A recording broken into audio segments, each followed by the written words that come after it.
Some cities are built of stone, and some are built of curses.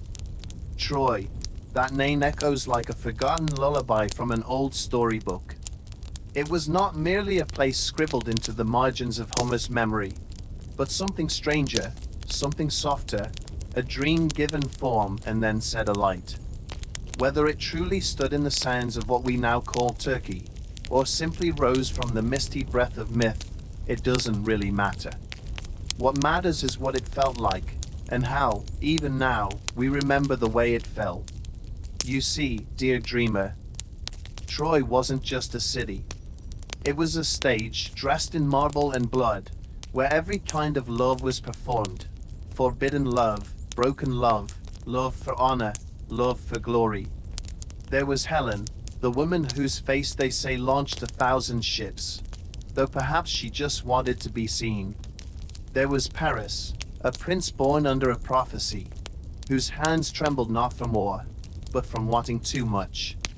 There was Hector, noble and tired, and Achilles, blazing with rage and sadness, trying to outrun the fate written into his heels.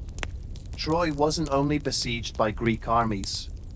It was besieged by the old and aching dreams of the human heart, the ones that whisper, if only, and what if, long after the fires have died.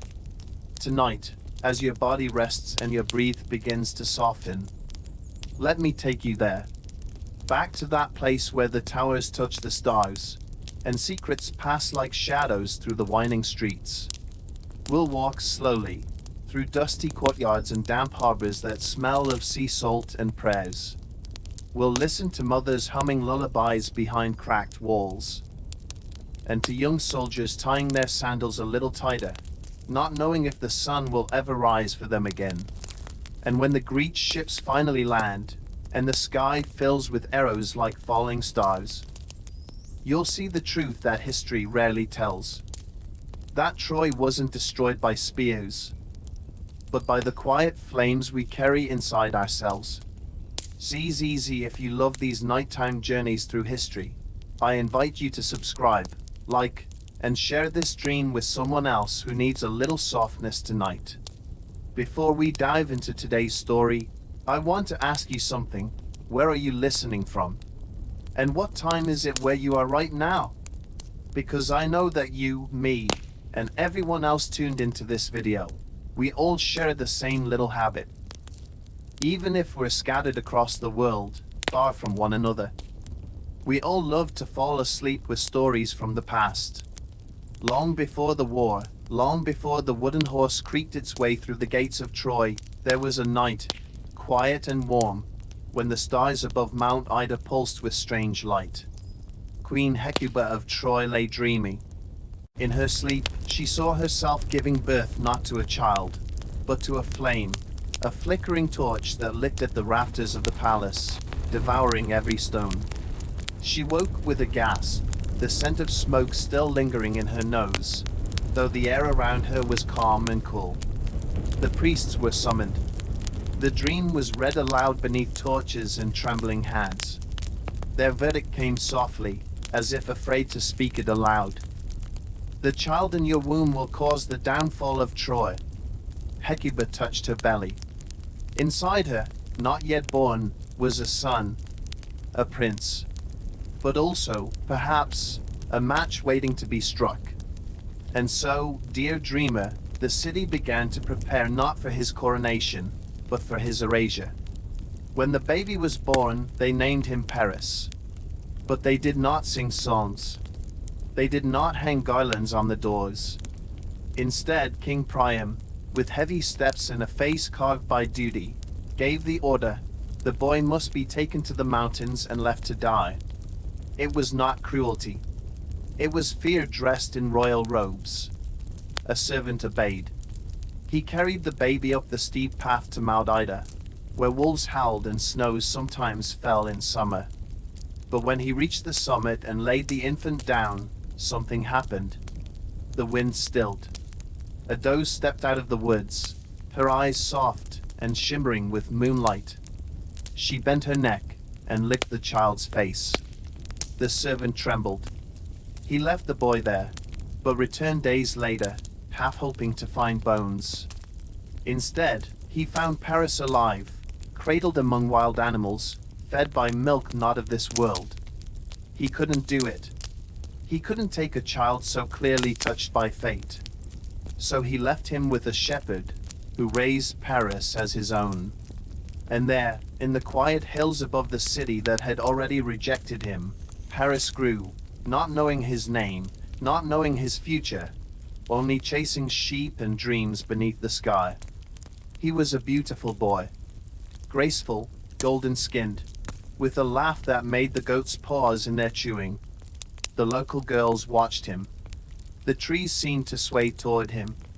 But none of them knew, not even Paris himself, that every step he took brought Troy one heartbeat closer to ruin. And all the while, down in the palace halls of Troy, King Priam and Queen Hecuba lived in the comfort of false belief that the child was gone, and the prophecy buried with him. But fate, dear dreamer, does not forget. And so, as Paris ran barefoot through wildflower meadows, another story began to take shape, not in the form of warships or bronze swords, but in something softer, and far more dangerous. Long before swords were drawn and blood seeped into the soil of Troy, there was a wedding. Not just any wedding, mind you, but the wedding of Peleus, a mortal hero, and Thetis, a sea nymph whose hair shimmered like moonlight on waves. The gods were invited, as they often were in such tales, shimmering deities who walked with thunder in their footsteps and secrets behind their smiles. But someone was left off the guest list. Her name was Eris, the goddess of discord. And dear dreamer, if there is one thing you must never do in a story such as this, it is ignore the goddess of chaos. Eris did not crash the party with curses or storms. No, she did something far more elegant. She tossed a golden apple into the middle of the feast. A single apple, but inscribed upon its shining skin with 3 fateful words. To the fairest. It rolled across the floor, catching the firelight. And then, as you might imagine, the trouble began. 3 goddesses stepped forward. Hera, queen of Olympus, powerful and regal. Athena, goddess of wisdom and war, clever-eyed and stern. And Aphrodite, born from sea foam, goddess of love, with a smile that could melt shields. Each believed the apple was meant for her. Each refused to back down. And Zeus, wise king of the gods, wisely stepped aside. He would not choose. He would find a mortal to do it for him. And who, dear dreamer, do you think he chose? Not a king, not a priest, but a shepherd boy, golden-skinned, with a thoughtful brow and eyes that held storms. Paris. Yes, the same Paris who had been left to die on a mountain, now found himself face to face with goddesses, holding an apple in his hand and the fate of the world in the other. Each goddess tried to tempt him. Hera promised him power, to rule over all of Asia. Athena offered wisdom, glory in battle, an unbreakable name.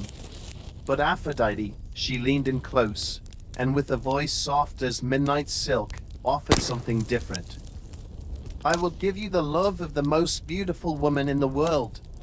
And Paris, dear dreamer, chose love. He handed her the apple. And the others, betrayed and burning, disappeared in a flurry of wind and fury. Paris stood alone again. Except now, he held a promise, sweet and dangerous, that would lead him not to happiness, but to Helen. Helen of Sparta. Helen of the swan egg myth, wife of a king, admired by all. Helen, whose beauty had never been hers to keep, but always to be traded, stolen, worshipped, blamed.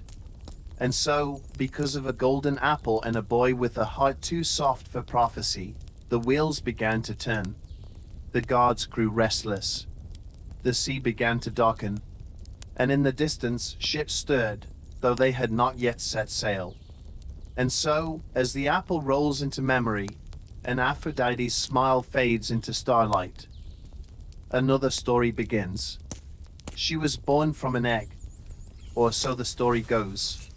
Not from her mother's womb, but from the cracked shell of something strange and shining, a gift, perhaps, from Zeus himself, who had disguised himself as a swan and swept her mother, Leda, into a tangled sky of desire and consequence. Helen. Her name would echo through centuries like the sound of silk tearing in a quiet room. But when she was just a girl, she didn't yet belong to legend. She belonged to herself, for a little while. She ran barefoot through the olive groves of Sparta, chasing dragonflies and picking figs. Her laughter was soft, almost apologetic. Her hair caught the sunlight in a way that made strangers stare. But she wasn't vain. She didn't know yet that beauty, when it draws too much attention, becomes a kind of burden. People watched her, whispered, compared her to goddesses, as if being a girl could never be enough. And even then, dear dreamer, the world began to lean in closer.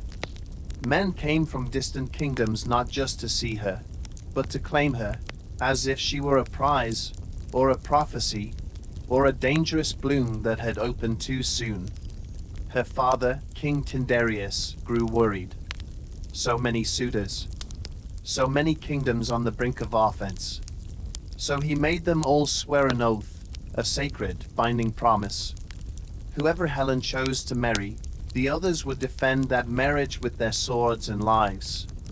She chose Menelaus, a Spartan prince with dark eyes and a soldier's shoulders. He was kind, perhaps, solid, reliable. But she did not marry for love. She married for peace. And for a time, Sparta was quiet. Helen bore a daughter. She lit the hearth.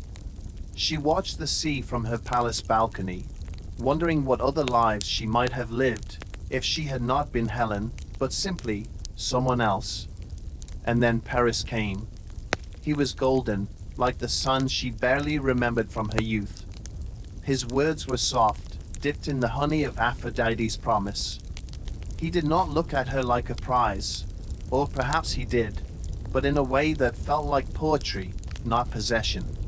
She knew what it meant to leave. She knew the cost. But sometimes, dear dreamer, a soul can only carry so much obedience before it cracks. So she followed him. Some say she was stolen. Some say she ran. The truth is likely both, and neither. But when she stepped onto his ship, something shifted in the world. Winds howled. The gods stirred. And in the halls of Sparta, Menelaus found her chamber empty. The bed still warm, the combs still resting on the windowsill. Helen had left. And 10,000 others awoke. And so, as her shadow disappears across the wine-dark sea, another story begins. They say it was 1,000 ships, launched not for land, not for gold, not even for revenge, but for a woman with a face too beautiful to belong to one man alone. But ships do not sail for beauty. They sail for pride, for promises, and for the aching desire not to be the one who stayed behind. When news sped to Greece that Helen, queen, wife, mother, had vanished across the sea with the Trojan prince, something ancient and sharp stirred in the hearts of men. Menelaus, her husband, wept not just for the loss of her, but for the insult, the public shame. And his brother Agamemnon, the king of Mycenae, saw an opportunity, not just to help his brother, but to raise the banners of war, to unite the scattered Greek kingdoms beneath his command, and to become something larger than a king. They invoked the oath, the one every suitor had sworn when Helen was still choosing. And though years had passed, none could break it without breaking themselves. And so they came. Kings and lords, warriors and dreamers, from every corner of the Aegean. There was Odysseus, clever and reluctant, who had just become a father and tried to feign madness to avoid the war. But cleverness is no match for prophecy, and he, too, was pulled into the tide. There was Nestor, the old and wise, whose bones ached with memory but whose sword still gleamed. There was Diomedes, fierce and young, with fire in his blood and something to prove. There was Ajax, a mountain of a man, silent but strong, his footsteps shaking the sand. And then there was Achilles. Beautiful, doomed Achilles, the son of Thetis, the sea nymph bride of that fateful wedding. A boy raised in secret, hidden from war, because his mother knew what the world would do to him. But fate has a long reach.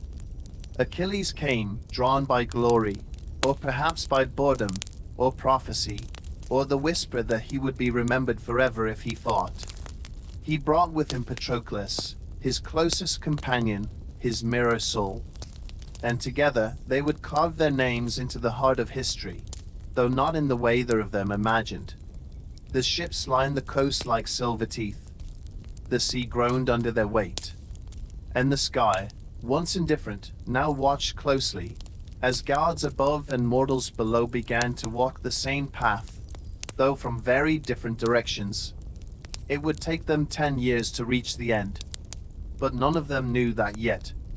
For now, there was only the salt of the wind, the scent of olive oil and leather, and the long, slow pull of destiny. And so, as the sails fill with the breath of ancient oaths, another story begins. Before Troy was a tragedy, it was a fortress.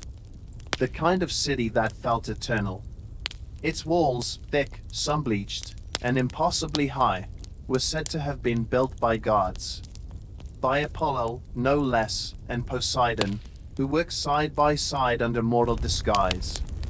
And so the stones were not just stone, they were memory, sealed and sacred. Inside those walls, life pulsed with quiet confidence. Markets hummed. Children laughed. Soldiers trained beneath banners stitched by mothers' hands. Troy did not tremble at rumors.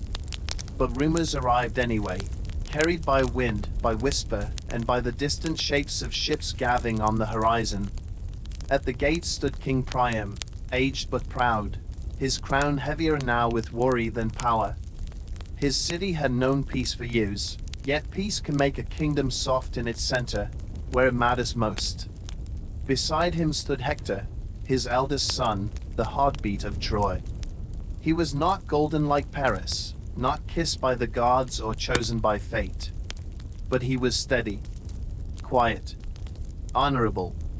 A warrior who did not thirst for war, but who would fight, if he must, for the city he loved more than himself. Paris was different. He strutted through the courtyards in foreign robes now, his eyes filled with songs and shadows. Beside him walked Helen, veiled, silent, and watched by all. Some whispered she was a prisoner. Others said she ruled the palace with just a glance. But most saw her as something far simpler. A spark. The spark that would burn the city. The Trojan people tried to go on as before, to bake bread, to mend nets, to press olives into oil. But fear began to settle into the corners. The sea seemed louder, the horizon too crowded, and the silence between husband and wife too long. Then came the scouts. Then came the drums. And then came the day the Greeks arrived. They did not attack, not at first. They landed on the beaches and built camps of leather and pine, as if they planned to stay a while. Negotiations were sent. Words, not weapons. Return Helen, they said, and no blood need be spilled. But pride sat on every throne, and pride never yields first. Paris refused. Or perhaps it was Helen. Or perhaps it was already too late. Too many eagles lined up like chess pieces, and no one willing to step back from the edge. So the gates of Troy stayed closed, and the Greeks stayed waiting for 10 years. And so, as the sun sets behind the stubborn stones of a city too proud to bow, another story begins. He did not want to wait. Not Achilles. While others built camps and sharpened spears, He stood at the water's edge, barefoot and patient, his bronze armor catching the low sun like fire and motion. He was young, too young perhaps, to carry so much glory in his name, but the name itself, Achilles, already rang like a bell across the Aegean, loud and certain. He was the son of a goddess, Thetis of the sea, an immortal man, a boy born of two worlds and never fully at home in either. His mother had dipped him in the river Styx to make him invincible. She held him by the heel, and so the heel was all that remained, tender, unmarked but waiting. The Greeks called him peerless. The Trojans would come to call him death incarnate. But to Patroclus, he was simply Achilles, reckless, brilliant, sometimes cruel, often kind, always burning. In the early days of the war, before it had sunk into stalemate, before it had become a ritual of blood and dust, Achilles refused to wait in silence. He wanted action. He wanted names. He wanted to carve his legacy into the world, letter by shining letter. So he fought. Not out of loyalty to Menelaus, not out of hatred for Troy, but because battle was the only place the world made sense to him. The rhythm of movement, the roar of blood in the ears, the clarity of a fight where no one could lie. He fought like a storm wearing a smile. Spears shattered against his shield. Men fled at the sound of his voice. His chariot wheels churned the sand into ribbons of red. But even Achilles, unstoppable, untouched, could not control everything. Not the jealousy of Agamemnon, the high king, who grew bitter at the shine of someone brighter. Not the politics of command, the petty theft of honor. And so came the moment that changed the tide of the war, though no swords were drawn. Agamemnon stole Briseis, a girl, a spoil of war, a name to most. But to Achilles she was something else, not a lover, perhaps, not quite, but a tether, a quiet place, a reminder that he was still a person, not only a weapon. And when she was taken from him, not by enemies, but by his own king, something snapped. Not with noise, but silence. Achilles withdrew. He folded his rage into stillness, and refused to fight. He sat by the sea, eyes narrowed, watching the ships rot and the war stumble. The Greeks begged. They bled. They began to lose. But Achilles did not move. Because there is no fury like the fury of a heart dismissed. And beside him, Patroclus watched, not with judgment, but with worry. Because he knew. He always knew.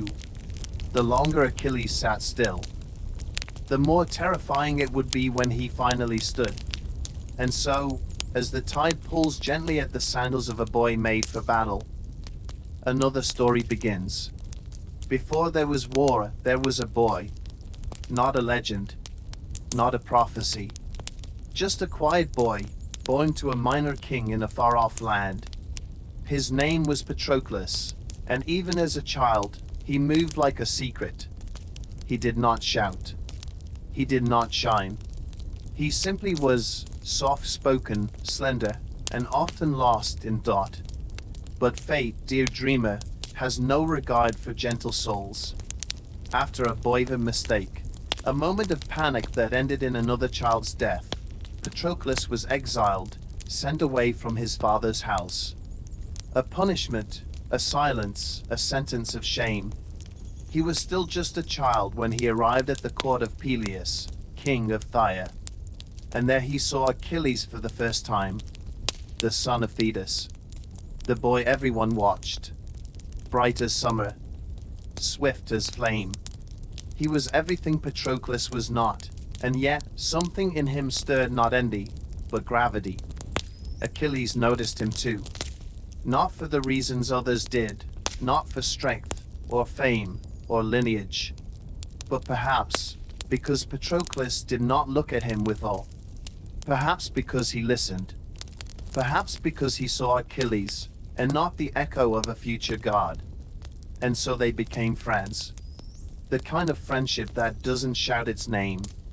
The kind that grows in silences, shared bread, quiet laughter under olive trees, long walks where no one speaks and yet everything is said. Over time, they became inseparable. Where Achilles went, Patroclus followed. Not like a shadow, no, never that. More like a tether, a center, a truth. And if the world wondered, if it whispered about two boys who slept beneath the same foes, who laughed too easily in one another's company, neither of them answered. Because some things are not for the world to name. In Troy years later, Patroclus did not fight. He was not built for war. He tended the wounded. He wrapped bandages in the shadow of blood.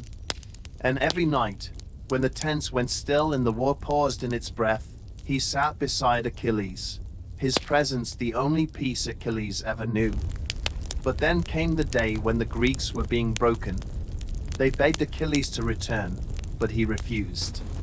So Patroclus stepped forward. He donned Achilles' armor. He told no one. He whispered no farewell. He simply entered the fray, hoping not for victory, but for time. To save the Greeks. To give them hope. To remind Achilles what it meant to care. He fought bravely. But armor is not the man who wears it. Hector, defender of Troy, met him on the field. And in that moment, tragic, tangled, misunderstood, Patroclus fell. Not as a warrior, but as a friend. As the anchor of a boy who had always burned too brightly. And when Achilles heard, the world shifted. And so, as a gentle soul slips quietly into the hush of history, another story begins. There are many kinds of grief. There is the quiet kind, the one that folds itself into silence and lingers like dust.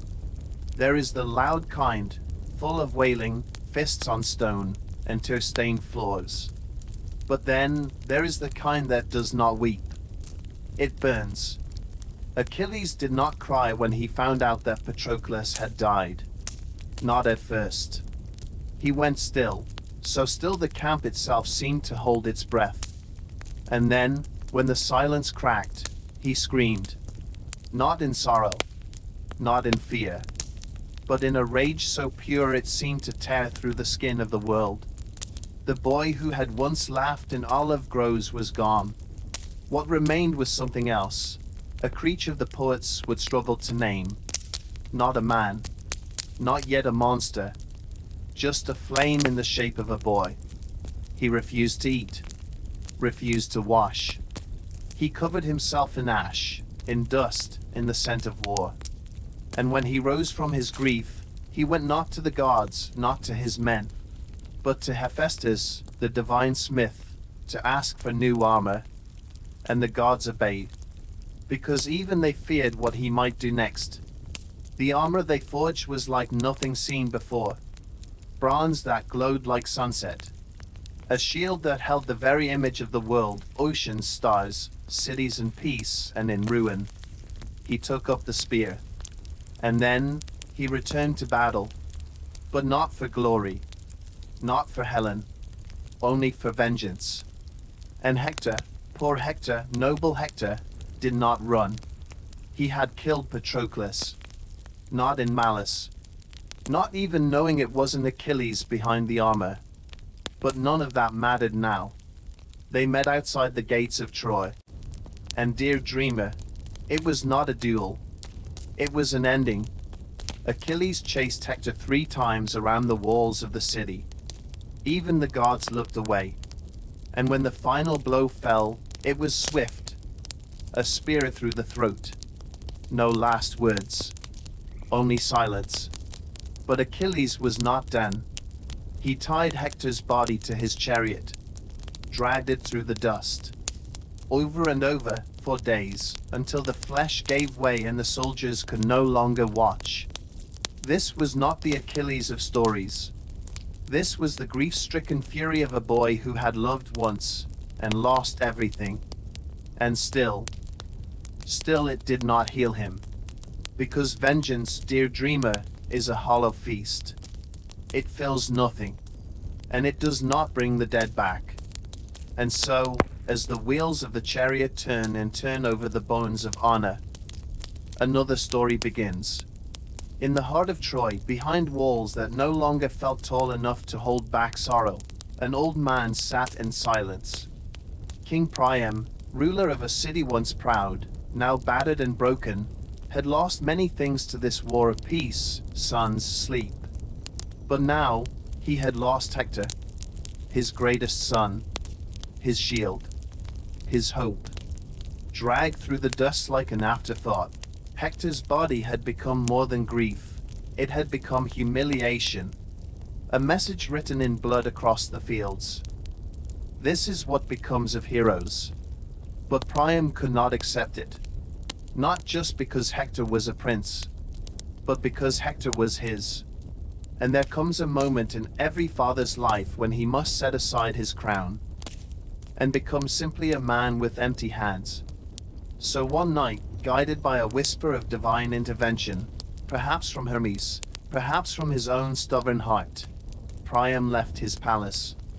Not in royal robes, but in soft linen, with nothing but gold in a cart and tears in his throat. He crossed enemy lines in darkness, not with an army, but alone. The Greek guards watched, dumbfounded, as this old man, once a figure on distant thrones, now trembling in the cold, walked straight into the tent of the man who had killed his son, Achilles. And dear dreamer, what happened next is not a tale of war. It is a tale of grace. Priam did not shout. He did not accuse. He fell to his knees, slowly, painfully, and kissed the hands that had murdered his child. Remember your own father, he said. Think of him, alone, old, waiting, as I wait now for the body of my boy. And something in Achilles broke. Not with rage, not with thunder, but with a single, shuddering breath. Because grief recognizes itself. And in that moment, Achilles saw not a king, but a father the same as his own would one day be. He saw his own face reflected in the tears of another man. So he wept. For Patroclus. For Hector. For everything the war had taken, and would never return. And then, gently, with hands that had once held only weapons, he returned Hector's body. He told his men to wash it, to wrap it in linen, to treat it not like a trophy, but like a prince. And together, for a moment, the two men, one young and broken, the other old and breaking, sat in the dark. Not as enemies, but as fathers, as sons, as human. And so, as the tent flutters in the wind, and the silence between them becomes sacred, another story begins.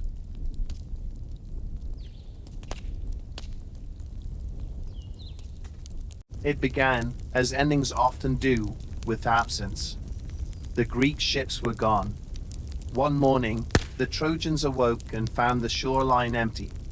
The sea, once thick with sails and shouts, now glistened peacefully, as if the war had never happened. Cautious eyes peered from the battlements. Scouts were sent, and all of them returned with the same story.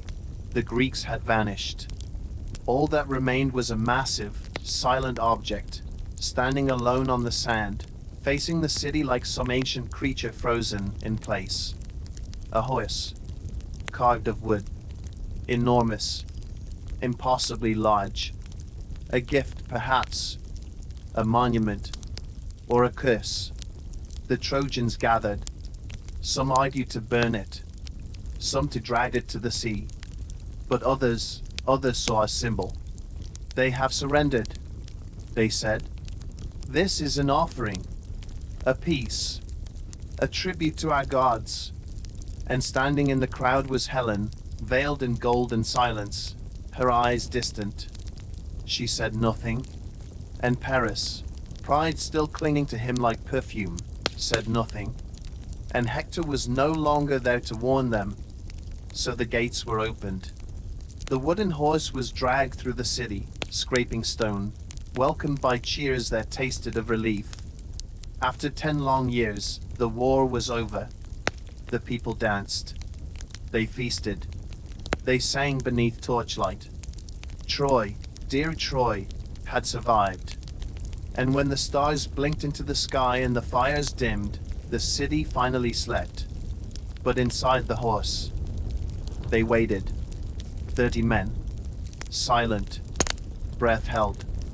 Among them, Odysseus, Menelaus, and the fiercest of their warriors. They waited until the final torch went out. Then they crept down, one by one, opening the belly of the horse like a wound, slipping through alleyways they did not build, in a city they had come to destroy. Outside the walls, the Greek ships had not gone far. They had only hidden, just beyond sight. And now, in the dark, they returned. Troy woke in fire. There were no lines, no rules, only screams, only smoke. The palaces fell. The temples cracked. The old men died with swords in their hands or prayers in their mouths. And Helen? Some say she was taken back by Menelaus. Some say she welcomed him. Some say she lit the first torch. But the truth, dear dreamer, is that no one really knows what she felt, standing in the ruin of the city that had once called her queen. By dawn, Troy was ash. And the wooden horse, once a gift, now stood alone in a graveyard of marble and memory. And so, as the smoke curls into the morning light, and the dreams of a city rise with it, another story begins. In the flickering glow of Troy's final night, King Priam stood among ruin. His palace, once polished stone and golden doors, now sagged under the weight of ash and silence. The halls that once echoed with music and courtly laughter had grown still, filled only with the crackle of fire and the distant clatter of boots. He was old. Older than war. Older than the cause of it. And yet he remained, not because he could fight, but because he would not run. The gods had once spoken through him. He had dined beside princes and kissed the foreheads of heroes. He had ruled fairly, loved deeply, and lost more than any man should be asked to lose. He had watched Hector fall. He had watched Paris return with a woman and a curse. He had watched Troy give and give until it had nothing left but shadow. And still, he wore the crown, not out of pride, but out of memory. He made his way to the altar of Zeus, deep in the heart of his ruined palace. It was there, they said, that no blood could be shed. It was sacred ground. It was hope, dressed in marble. He held the hand of Polyxena, his daughter, the last light in his house. She whispered, but he could no longer hear the words. The world was fading into noise, smoke and war and the thud of destiny's boots on broken floors. Then came Neoptolemus, the son of Achilles. A boy not born of war, but raised by its echo. He had not known Troy in its glory, only as an enemy.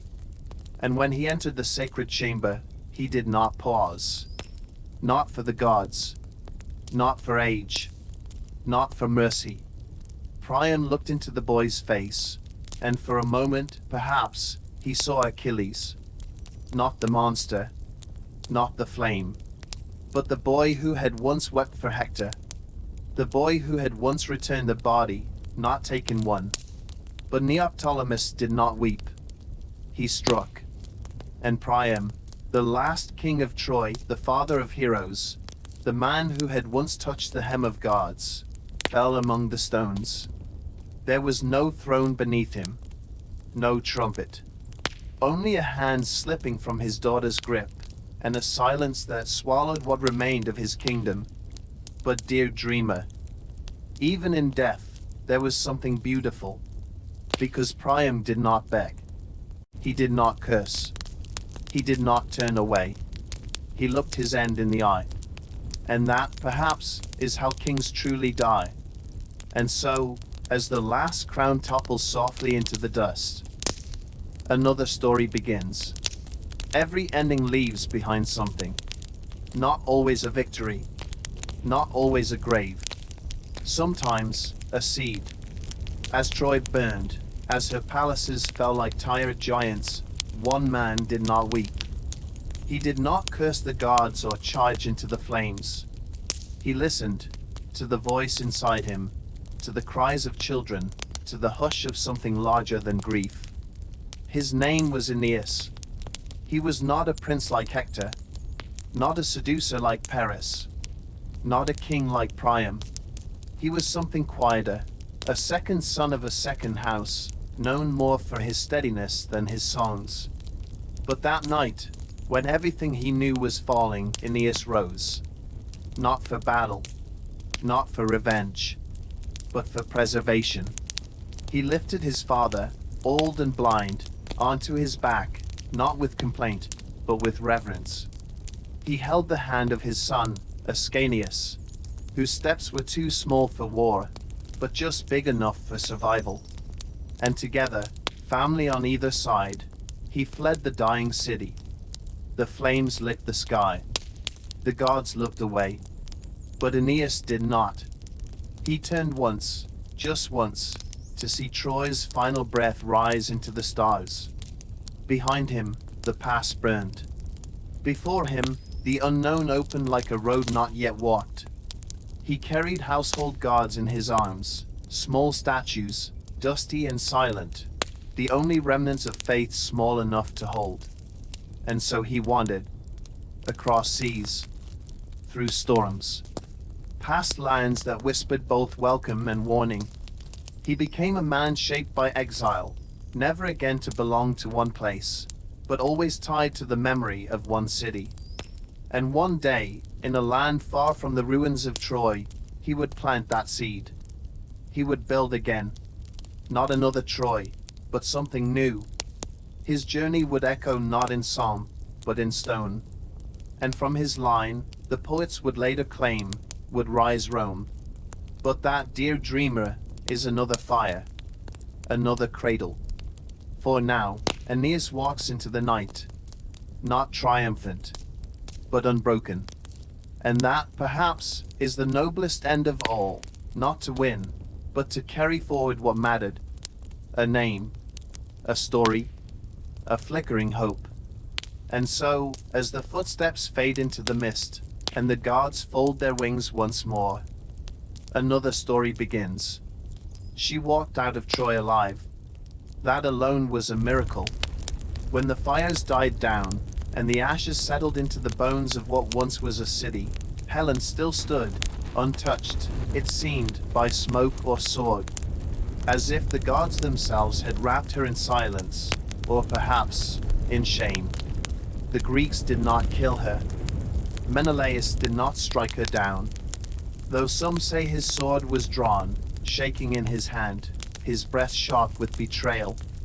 And yet, he looked into her face.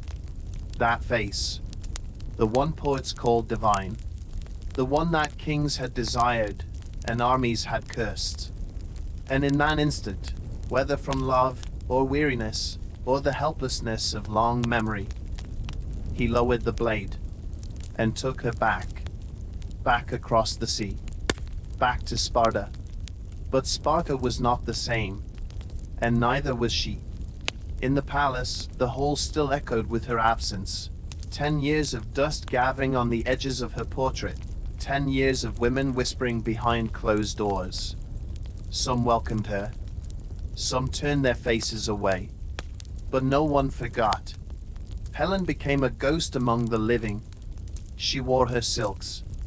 She smiled at dinners. She touched her daughter's hair with quiet fingers.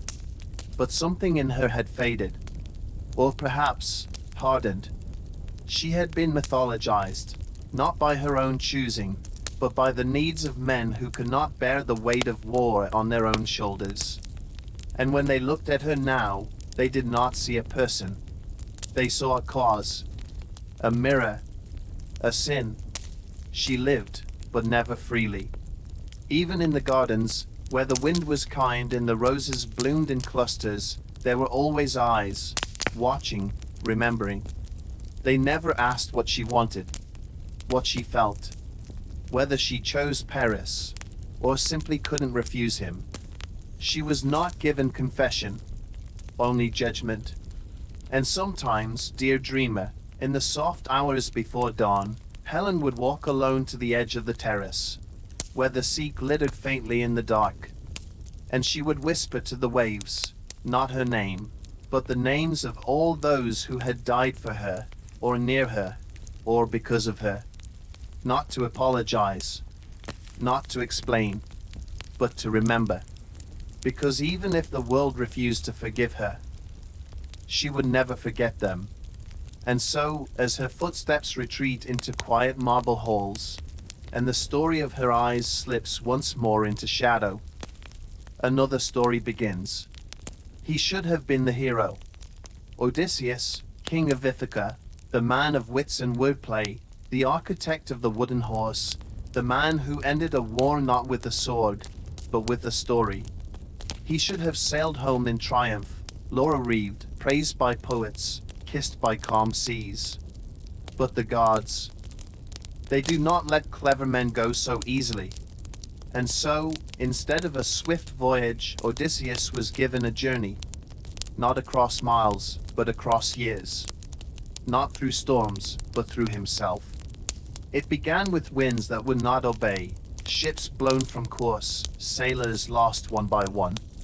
Then came the islands, each one stranger than the last. Each one a test, each one a mirror. There was the land of the lotus eaters, where forgetfulness grew like flowers. And some of his men, weary, broken, begged to stay, to sleep, to forget the names of their sons.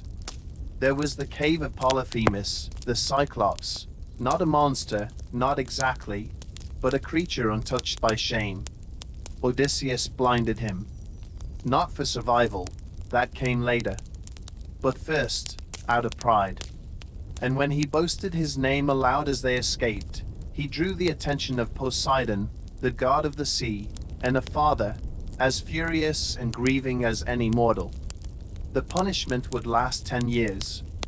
There was Circe, the witch who turned men into swine, and offered Odysseus a bed, and a warning, and a softness he could never stay long enough to understand. There was the underworld, where he met ghosts. His mother, his fallen comrades. Achilles, who told him, "Better to be a poor man alive than a king among the dead." There were sirens, their song like honey laced with knives. He tied himself to the mast to hear them, and even then, he nearly broke. There were monsters, Scylla with her 6 snapping jaws, Charybdis with her devouring whirlpool, and through them, Odysseus learned. Even the clever must sometimes choose which part of themselves to sacrifice. And always, always, the thought of home. Penelope, waiting with hands that would not stop weaving. Telemachus, a child growing without a father's voice. But even when he reached Ithaca, the war was not over. His halls were full of strangers. His wife, faithful but besieged. His son, grown into a question. He returned not with banners, but in disguise. Not with cheers, but with arrows. He had left as a hero. He returned as a ghost. And only slowly, carefully, did he become himself again. Because the journey had changed him. And some part of him, the part that listened to sirens, the part that walked among shades, never fully came back. And so, as his oar is planted in the ground far from shore, and the sea grows quiet behind him, another story begins. Not all wars are fought with swords. Some are fought with thread. Penelope, queen of Ithaca, did not follow her husband to Troy. She stayed. But to say she simply waited would be to misunderstand everything. For 20 years, 10 for the war, 10 for the wandering, she lived in a palace where every hallway echoed with questions. Where is he? Is he dead? Will he return? And always the louder question. What will you do now? She was beautiful, of course, the bards made sure of that. But it wasn't beauty that kept her throne unshaken. It was something harder, quieter, and far more enduring. Resolve. Suitors came, as they always do when power seems unattended. Men from neighboring islands. Men with gold and smooth promises. Men who smiled like wolves in borrowed robes. They drank her wine. They slept in her halls. They spoke of Odysseus in the past tense. But Penelope did not flinch. She told them she would choose one of them, yes. After she finished weaving a funeral shroud for her father-in-law, Laertes. Every day she wove. Her fingers moved like memory, steady, controlled. And every night, she unwove, thread by thread, undoing the lie, keeping the truth, or at least the hope of it, alive. This went on for years. A lesser woman would have broken, but Penelope was not a woman of haste. She understood that love, real love, is not just a feeling. It is a kind of faith. And though she could not sail, could not fight, could not chase monsters or appease gods, she did the hardest thing anyone can do. She believed. In a voice she had not heard in decades. In footsteps she could no longer remember. In the man who might never return. And then, one day, a beggar came to her door. Old. Tired. His clothes torn by salt and years. His eyes familiar. She tested him. Not with questions, but with memory. She spoke of their bed. How it was carved into the roots of an olive tree, immovable, living, true. And when the beggar's eyes filled with tears, when he told her he built it himself, Penelope finally let herself believe. It was him. It had always been him. And she had held the line between now and never. Penelope did not slay armies, but she defeated time. She conquered doubt. And she proved that sometimes the strongest heart is the one that stays. And so, as her loom finally rests, and the last thread falls into place, another story begins. Long after Troy had burned. Long after the oaths had been kept, and the wanderers had found their way home. The world at last began to soften. But far above, on Mount Olympus, something else was happening. Not with thunder or divine decree, but with something much older, much sadder. Departure. The gods had watched. They had meddled. They had cheered and cursed and guided and destroyed. But now, they found themselves fading. It wasn't sudden. There was no final storm, no curtain falling from the sky. Only a slow, aching withdrawal. As if the stars themselves were exhaling for the first time in 1,000 years. Zeus, who once hurled lightning and fathered fates, now stood atop the world and listened. To nothing. No prayers. No burnt offerings.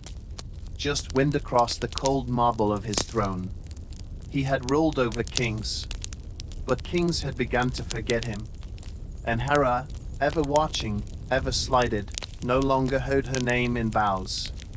The women who once whispered to her during childbirth now whispered to themselves. And that was somehow lonelier. Athena, wise and bright-eyed, who once shaped warriors from destined courage, now watched those same mortals build cities of stone. Not in her name, but in their own. They no longer asked for wisdom. They asked for reason. Even Aphrodite, whose beauty once pulled the tides of men's hearts, began to sense her touch loosening. As mortals started to fall in love not with ideals, but with each other. Imperfect. Mortal. Real.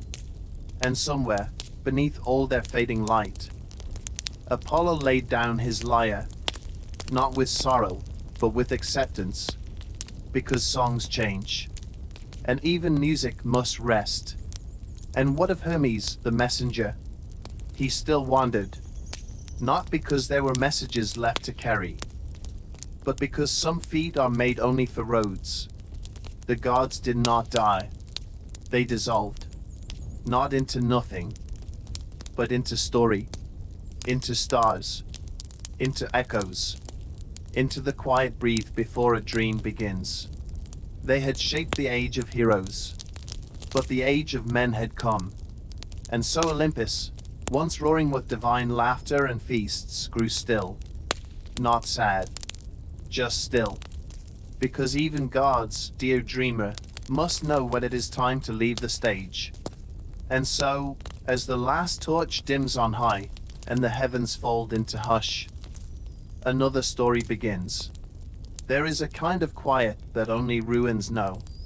Not the silence of emptiness, but the deep hush of memory held in stone. Troy still exists. Not in fire, not in myth, but beneath layers of dust and time, in the dry earth of Anatolia, where the winds still whisper names no one speaks aloud anymore. You will not find kings there, nor horses made of wood, nor gods playing dice with fate, but you will find foundations, walls that once held out 1,000 ships, stones that once heard the laughter of boys who would never grow old. The archaeologists came, of course, with brushes and boots and bright eyes. They dug, they measured, they theorized. Some said there were 9 Troys, one layer at the top, another like chapters in a story too long to read aloud. Others said the real Troy was never real at all. A myth, a metaphor. But the ground knows. Every cracked tile remembers footsteps. Every fragment of pottery recalls the curve of a hand long gone. Even now, in the heat of the Turkish sun, you can walk among the stones. And if you are very quiet, dear dreamer, you may feel them remembering. A child chasing a ball through the dust. A mother singing softly as she folds cloth. A soldier leaning his forehead against the core of the wall, just before dawn. The ruins do not speak in sentences. They speak in stillness. In the way ivy coils around a column. In the way the wind hesitates, just a little, as it moves through the broken gate. Troy is not proud anymore. It is not tragic. It is not even sad. It is resting. It has given all it had to give. To the poets, to the prophets, to the dreamers who needed a city to fall. Now, it simply waits. Not to be rebuilt, but to be remembered. And in some strange way, that is what we all hope for, isn't it? Not immortality. Just a place in someone's story. And so, as the dust settles gently over the stones, and the past curls up like a cat in the sun, another story begins. Long after the swords had rested. Long after the kings were gone and the walls were only stone teeth in the earth, came the poets. They arrived not with armor, but with parchment. Not with vengeance, but with longing. And from what little remained, a name, a ruin, a whisper, they wove stories vast enough to hold eternity. The first, of course, was Homer. Or so they say. He may have been one man, or many. He may have been blind, or not. He may have walked the roads of Greece, telling tales for coins and olives. Or sat by the sea, composing in silence. We do not know. But what he left us is known. The Iliad, the Odyssey. 2 songs carved into the bones of Western memory. He gave us Achilles, blazing and broken. Hector, noble and doomed. Helen, mysterious and mourned. Odysseus, clever and cursed. He did not write with accuracy. He wrote with ache. He understood that history is not about what happened, but about what we need to remember. And so Troy, whether it stood or not, became a truth. Other poets followed. Virgil, in Rome, gave us Aeneas, the survivor, not just of war, but of grief. He wrote the Aeneid, not in Greek, but in Latin, weaving the threads of Trojan fire into the foundations of empire. To him, Troy was not an ending, it was a beginning. Still others came. Medieval scribes, Renaissance dreamers, modern novelists. Troy changed in every telling. Sometimes the gods were kind, sometimes cruel. Sometimes Helen loved Paris. Sometimes she hated him. Sometimes the war was about honor. Sometimes about politics. Sometimes about nothing at all. But the songs never stopped. Because something in Troy speaks to us. Not as a place. Not as a battlefield. But as a mirror. We see ourselves in its tragedy. In the way pride ruins peace. In the way love defies reason. In the way even the greatest walls can fall from within. And so, dear dreamer, the poets continue. You are one of them, perhaps. If you have ever whispered a story in the dark, or imagined what it means to leave, or wondered what you would save from a burning home, Troy lives not in the earth, but in the telling. And so, as the last stanza settles like dust upon a page, another story begins. Thousands of years have passed. The sea that once carried 1,000 ships now carries tourists. The stones of Troy, once sharpened by war, are softened by time. And yet, we still speak of it. In books, in classrooms, in bedtime stories and whispered dreams. We remember Troy. Why? Was it the war? Surely, we've seen greater wars, longer, deadlier, closer. Was it the love? Perhaps. But Helen and Paris were hardly the first to want what they could not have. Was it the gods? Even they, in all their golden cruelty, have fallen silent in our modern ears. No, dear dreamer. We remember Troy because it is about us. Because in every hero, we see our best selves. And in every fall, our deepest fear. Because we know what it means to love someone who might leave. To fight for things we can't explain. To carry grief on our backs, like Aeneas, through cities that no longer know our name. We remember Troy because it reminds us that beauty can be dangerous. That pride can be fatal. That the strongest walls are sometimes built around the most fragile hearts. And yet, we also remember that even after everything burns, after the gates fall and the kings are dust, something remains. A story, a memory, a voice, soft and steady, still speaking in the quiet. Once there was a city, and maybe that's all we need. Not happy endings, not victories carved in stone, just a chance to tell the tale again, to pass it on, to keep the flame alive, not in temples, but in dreams. And so, as the echoes fade, and the tale curls gently into the hush of night, we have only one chapter left, dear dreamer. It is night now, not just in the sky, but in the story. The fires have gone out. The gods have gone silent. The names have settled into dust. And Troy is sleeping. She lies beneath layers of earth and memory, wrapped in the silence that only the forgotten understand. But she dreams, not of battles, not of glory, not of kings. She dreams of children laughing in the streets, chasing each other through markets that no longer stand. She dreams of Helen as a girl, before the crown, before the curse, walking barefoot through olive groves, hair full of wind. She dreams of Hector holding his son, whispering that everything will be all right, even when it won't be. She dreams of Paris, not as a thief, but as a boy on Mount Ida, reaching out to pet a lamb. Of Achilles splashing in a river before he knew what fate meant. Of Priam, reading aloud in the golden light of evening, his voice soft with hope. She dreams of walls, not to keep others out, but to keep warmth in. of gates, open to the sea, not closed in fear. Because for all its fire, all its failure, all its fury, Troy was once a place where people lived. And that, dear dreamer, is worth remembering. When you sleep tonight, and the world grows soft, know that somewhere beneath history and hunger, and the rust of old swords, Troy is still dreaming. She dreams not to be remembered as a war, but as a home, and perhaps in some quiet way. That is how all stories end.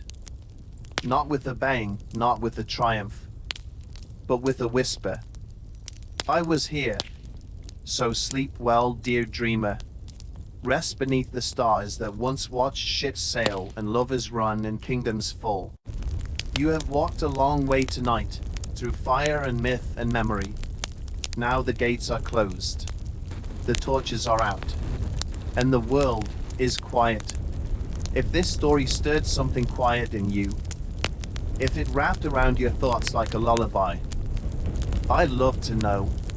Would you leave a comment and tell me, what part of Troy's story lingered with you the most? Was it a character? A moment? A feeling you couldn't quite name? And if you'd like to wander through more forgotten corners of history together, feel free to like, subscribe, and share this video with another restless soul. Your dreams keep this little lantern of stories glowing, and I'm so grateful you're here. Rest well, dear dreamer. Until next time, Crescent Moon.